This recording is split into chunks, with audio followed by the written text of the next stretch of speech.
Hay una imagen que cualquier persona que haya visto una película americana reconoce al instante.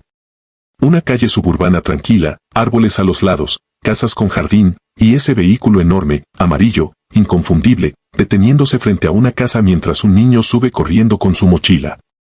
El camión escolar. El school bus.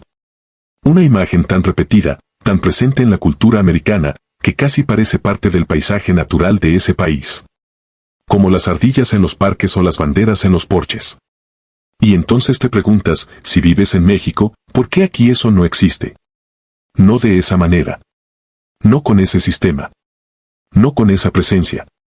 Aquí los niños van a la escuela en transporte público, en carro con los papás, en combi, caminando, en moto, en lo que haya.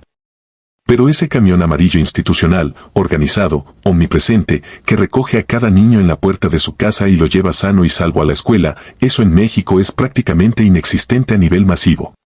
Y la pregunta parece sencilla, casi trivial. Pero cuando empiezas a jalarle el hilo, descubres que detrás de ese camión amarillo hay una historia enorme. Una historia que habla de cómo se construyó un país, de decisiones políticas tomadas hace casi un siglo, de ingeniería, de seguridad vial, de desigualdad y de algo mucho más profundo. De cómo cada sociedad decide proteger a sus niños. Quédate porque esto es más interesante de lo que parece. Primero lo básico. ¿De dónde viene el camión escolar americano y por qué es amarillo? Porque no siempre fue así.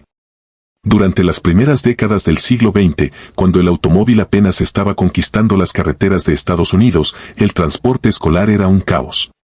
Cada distrito escolar hacía lo que podía. Algunos usaban carretas tiradas por caballos adaptadas. Otros contrataban vehículos privados de distintos tamaños y colores. No había ningún estándar. No había ninguna norma. Y los accidentes eran frecuentes. Fue hasta 1939 cuando un hombre llamado Frank C.Y.R., profesor y funcionario educativo de la Universidad de Columbia, decidió que eso tenía que cambiar. Convocó a una conferencia nacional a la que asistieron representantes de los 48 estados que existían en ese momento, más fabricantes de autobuses y expertos en seguridad. Durante varios días discutieron y negociaron hasta llegar a un acuerdo histórico. Se establecieron 44 estándares nacionales para el transporte escolar. El tamaño de los asientos, la altura del vehículo, los materiales, los protocolos de seguridad. Y el color. ¿Por qué amarillo? No fue un capricho estético. Fue una decisión técnica basada en investigación. El amarillo, específicamente el tono que hoy se conoce como National School Bus Glossy Yellow, fue elegido porque es el color que el ojo humano detecta más rápido en condiciones de poca luz, como el amanecer o el atardecer. Que es exactamente cuando los niños van y vienen de la escuela. Ese amarillo no es decorativo. Es una decisión de seguridad calculada. Y con esa conferencia de 1939 nació un sistema. No solo un vehículo. Un sistema completo de transporte escolar estandarizado, regulado y financiado que con el tiempo se convertiría en uno de los programas de transporte público más grandes y más seguros del mundo. Para entender por qué ese sistema creció hasta donde está hoy, hay que entender cómo está organizada la educación en Estados Unidos. Y aquí viene algo que mucha gente no sabe. En ese país, la educación pública es responsabilidad de cada distrito escolar local, no del gobierno federal. Hay más de 13.000 distritos escolares en todo el país, cada uno con su propio presupuesto, sus propias reglas y su propia flota de autobuses. Eso suena a fragmentación, y en cierto sentido lo es, pero también significa algo importante. Significa que cada comunidad financia directamente la educación de sus hijos a través de impuestos locales, principalmente el impuesto predial. Las familias que viven en ese distrito pagan, y parte de ese dinero va directo a mantener los camiones escolares, a pagar a los choferes, a cubrir el combustible y el mantenimiento. El resultado es una flota que hoy supera los 500.000 de autobuses escolares activos en todo el país. 500.000. Transportando cada día escolar a más de 26 millones de niños. Para ponerlo en perspectiva, eso es más del doble de la población total de ciudades como Monterrey o Guadalajara, moviéndose coordinadamente cada mañana y cada tarde, 5 días a la semana, durante 10 meses al año. Y la pregunta que sigue naturalmente ¿es seguro? La respuesta sorprende incluso a quienes ya saben la respuesta. El autobús escolar es el medio de transporte más seguro que existe para llevar niños a la escuela. Más seguro que el automóvil particular. Más seguro que la bicicleta. Más seguro que caminar. Las estadísticas del Departamento de Transporte de Estados Unidos son consistentes año tras año. Un niño tiene 70 veces más probabilidades de llegar sano a la escuela viajando en autobús escolar que en el auto de sus propios padres. ¿Por qué? Por varias razones que se combinan. Primero, los autobuses están construidos con estándares de seguridad extremadamente rigurosos. Sus asientos están diseñados para absorber impactos mediante un sistema llamado compartimentación, donde cada asiento actúa como una especie de cápsula protectora. Los niños no usan cinturón de seguridad en la mayoría de los estados, pero el diseño del asiento los protege igual o mejor ante una colisión frontal o lateral. Segundo, los choferes están entre los conductores más capacitados y regulados del país.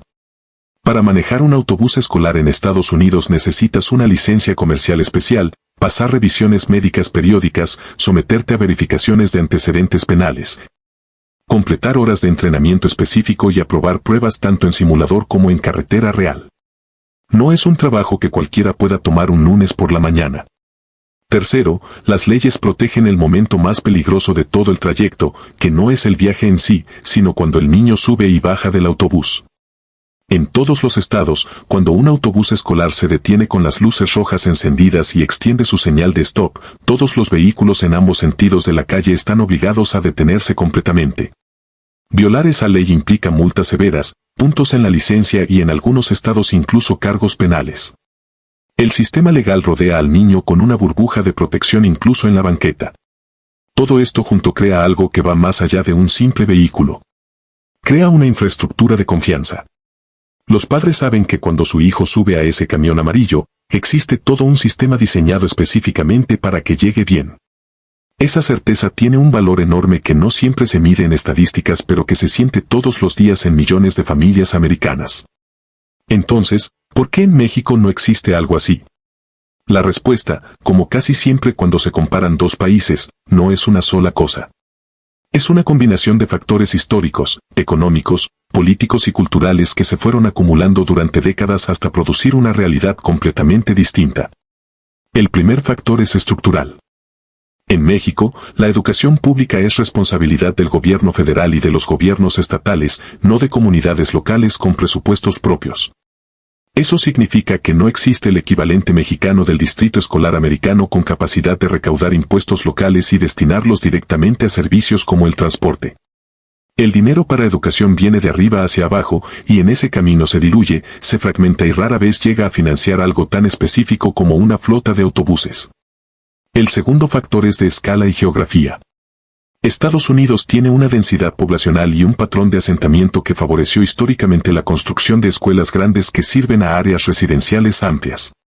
Los suburbios americanos, esas zonas de casas unifamiliares que rodean las ciudades, están diseñados en parte alrededor de la idea de que los niños serán transportados. Las distancias son largas, las banquetas a veces no existen y el autobús no es una opción sino una necesidad real. En México, especialmente en las ciudades, la densidad urbana es mucho mayor. Las escuelas están más cerca de donde vive la gente. En muchas colonias populares hay una escuela primaria a 10 minutos caminando. Eso hace que el problema del transporte escolar masivo no se sienta con la misma urgencia que en un suburbio americano donde la escuela más cercana puede estar a 15 kilómetros. Pero hay un tercer factor que quizás es el más honesto y el más incómodo de nombrar. La desigualdad. En México el transporte escolar existe, pero está distribuido de manera profundamente inequitativa. Las escuelas privadas de clase media y alta casi todas tienen servicio de transporte contratado.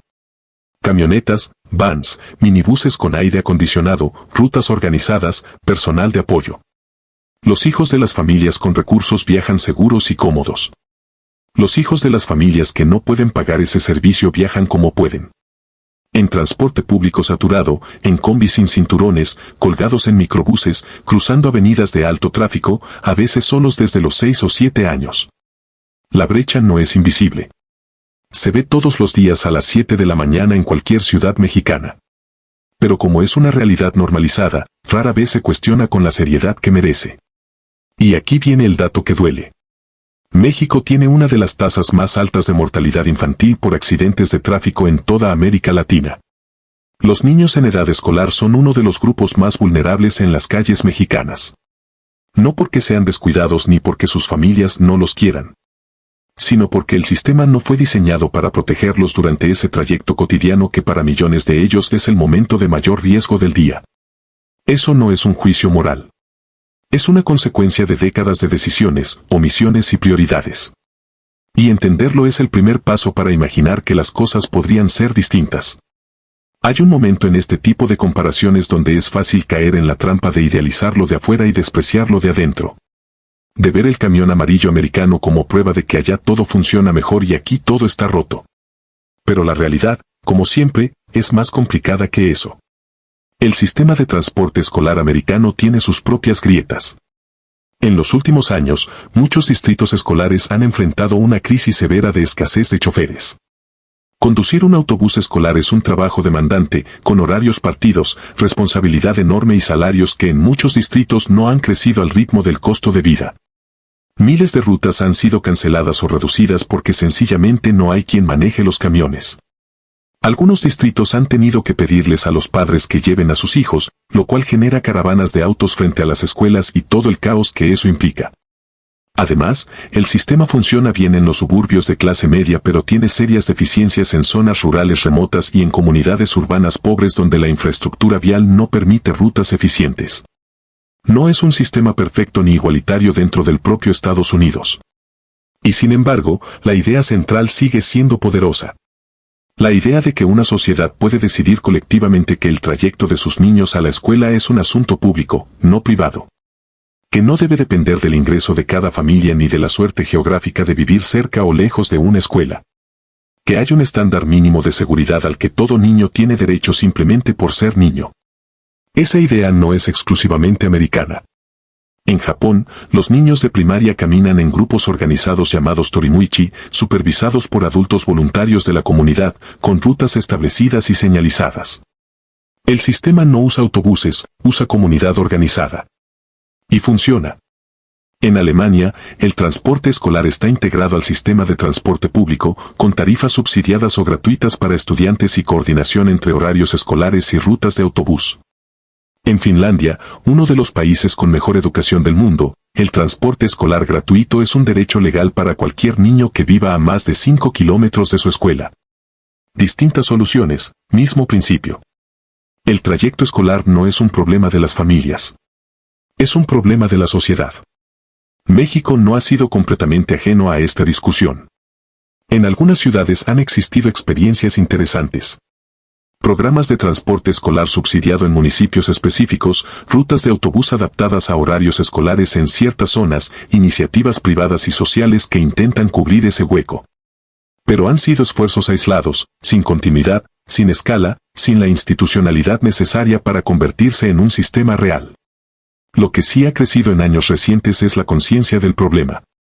Organizaciones civiles, especialistas en movilidad urbana y algunos gobiernos locales han empezado a poner sobre la mesa la pregunta que durante décadas estuvo ausente del debate público. ¿Cómo llegan nuestros niños a la escuela y qué tan seguros están en ese trayecto?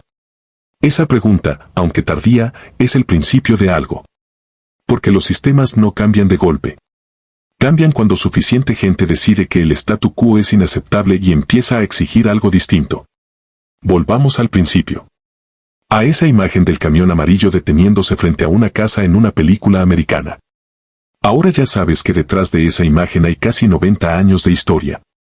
Una conferencia celebrada en 1939 donde funcionarios de 48 estados se sentaron a decidir que los niños merecían un estándar. Un color elegido no por gusto sino por ciencia. Un sistema financiado por comunidades que decidieron que llevar a sus hijos seguros era una responsabilidad colectiva, no individual. Y sabes también que ese sistema no es perfecto. Que tiene sus crisis, sus desigualdades internas, sus problemas de financiamiento. Que no es un modelo que pueda trasplantarse directamente a México como si los contextos fueran intercambiables. Las ciudades son distintas, las densidades son distintas, la historia es distinta, los recursos son distintos. Pero hay algo que sí puede cruzar fronteras sin problema. Y es la pregunta. La pregunta de qué nivel de seguridad merece un niño en su camino a aprender. La pregunta de si ese riesgo cotidiano que millones de familias mexicanas asumen cada mañana como algo normal, como algo inevitable, realmente tiene que ser así. La pregunta de si una sociedad que dice que los niños son su prioridad lo demuestra también en las calles, en las rutas, en los presupuestos, en las leyes. Porque al final, el camión amarillo no es solo un vehículo. Es una declaración. Es una sociedad diciéndole a sus niños, este trayecto importa, tú importas, hemos construido algo específicamente para que llegues bien. Esa declaración no requiere copiar el modelo americano ni el japonés ni el finlandés. Requiere hacer la propia, con los propios recursos, la propia geografía y la propia historia. México tiene ejemplos de que eso es posible.